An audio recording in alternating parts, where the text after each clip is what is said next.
Hello दोस्तों, आपका स्वागत है मेरे यूट्यूब चैनल पर एक और नई वीडियो के साथ। तो दोस्तों मैं आपको इस वीडियो में आरपीएफ एसआई कांस्टेबल और दोस्तों जितने भी रेलवे के एग्ज़ाम या दोस्तों यूपी पुलिस जैसे एसएससी जीडी और सीजीएल है सीएचएसएल है, जितने भी दोस्तों कंपटीशन की क्लास होने वाली है उनके लिए मैं आपके लिए टॉप 25 प्रश्न लेके आया हूँ जो दोस्तों हर एक परीक्षा में हर बार पूछे जाते हैं।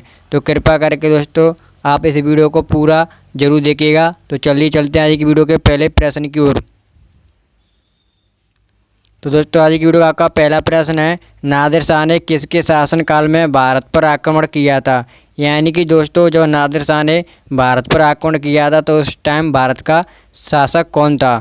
तो दोस्तों आपका इसका राइट आंसर हो जाएगा मोहम्मद शाह था, जिसे दोस्तों रंगीला राजा या रंगीला बादशाह भी कहते थे। तो चलिए चलते हैं अगले प्रश्न की ओर।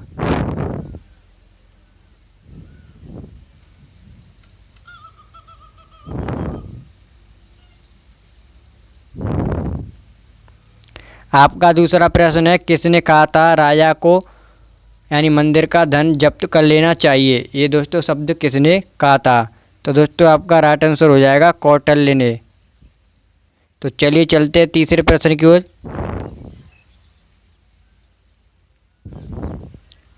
आपका दोस्तों तीसरा प्रश्न है, चंगेज खान ने किसके शासनकाल में भारत पर आक्रमण किया था। और दोस्तों आपको बताना है जो चंगेज खान था उसने किसके शासनकाल में भारत पर आक्रमण किया था। तो दोस्तों इसका आपका राइट आंसर हो जाएगा इल्तुतमिश के शासनकाल में भारत पर आक्रमण किया था। तो चलिए चलते हैं अगले प्रश्न की ओर।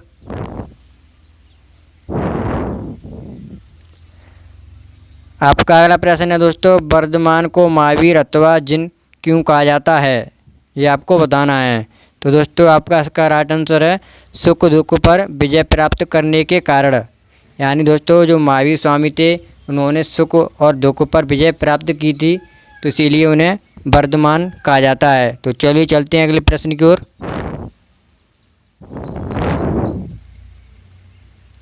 आपका अगला प्रश्न है, घसीटी बेगम या राजवल्लभ शौकत जंग किसके प्रधान शत्रु थे, ये आपको बताना है। तो दोस्तों इसका आपका राइट आंसर हो जाएगा सिराजुद्दौला के शत्रु थे। तो चलिए चलते हैं अगले प्रश्न की ओर।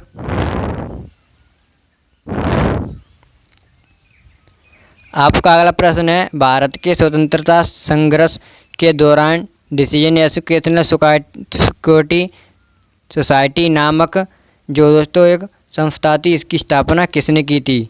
तो आपका इसका राइट आंसर हो जाएगा बाल गंगाधर तिलक ने की थी। तो चलिए चलते हैं अगले प्रश्न की ओर।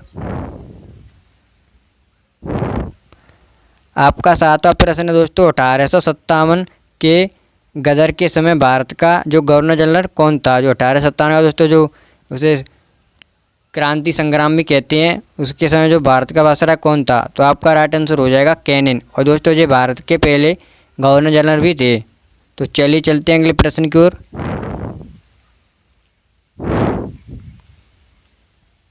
आपका अगला प्रश्न है, भारतीय राष्ट्रीय कांग्रेस के हरिपुरा अधिवेशन की अध्यक्षता किसने की थी।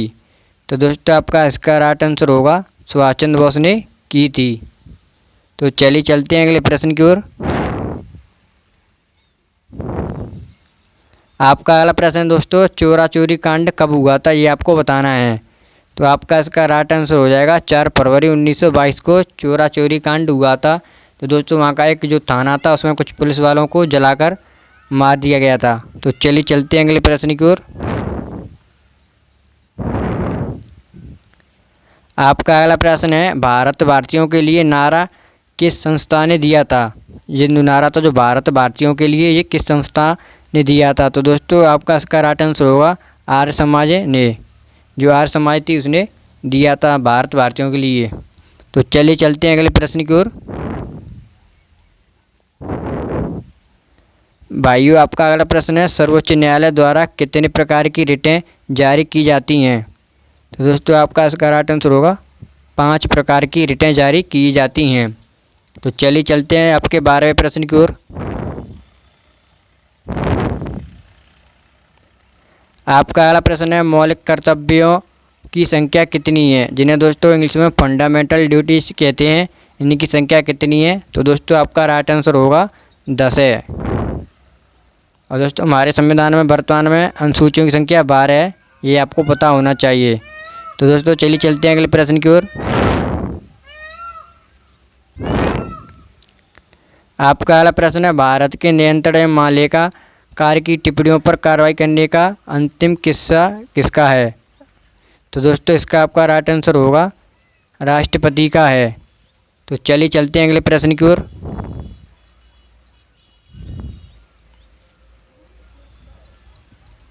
आपका अगला प्रश्न है, भारतीय संविधान के किस अनुच्छेद में ग्राम पंचायतों की विशिष्ट चर्चा की गई है या है? तो दोस्तों आपका इसका राइट आंसर होगा अनुच्छेद 40 में है। तो चलिए चलते हैं अगले प्रश्न की ओर।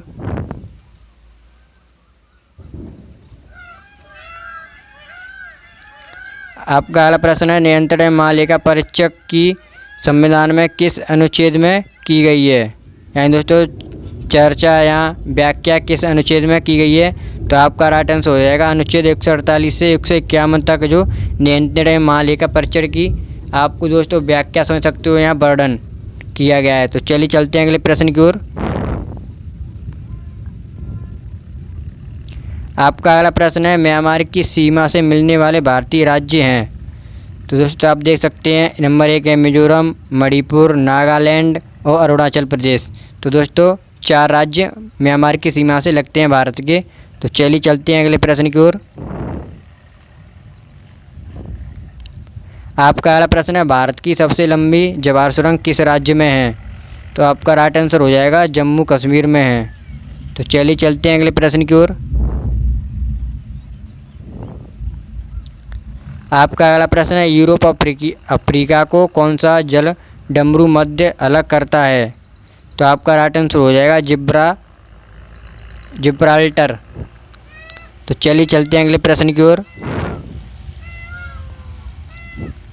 आपका अगला प्रश्न है, विंध्याचल और सतपुड़ा पहाड़ियों के बीच से होकर बहने वाली नदी है। तो आपका दोस्तों इसका राइट आंसर होगा नर्मदा नदी है।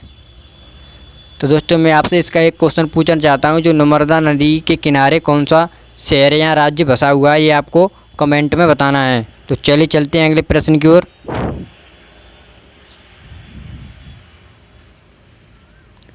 आपका अगला प्रश्न है, कौन सी बैंक विदेशी मुद्रा अकाउंट्स ऑपरेट करने के लिए अधिकृत है?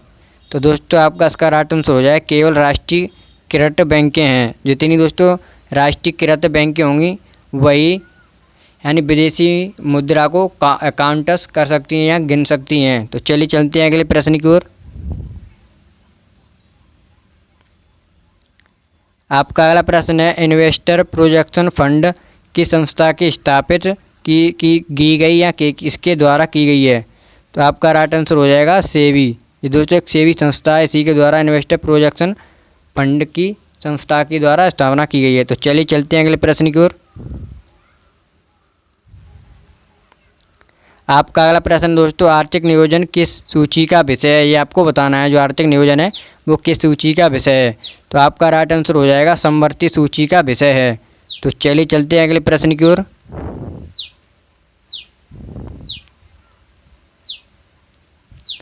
आपका अगला प्रश्न है दोस्तों, किस समिति ने कृषि जोतों पर कर लगाने की संतुष्टि की है? तो दोस्तों आपका इसका राइट आंसर होगा राज्य समिति ने। तो चलिए चलते हैं अगले प्रश्न की ओर।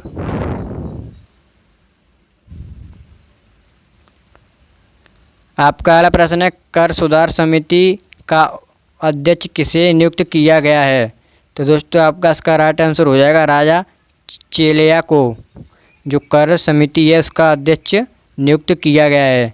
तो चलिए चलते हैं अपने आखिरी प्रश्न की ओर दोस्तों।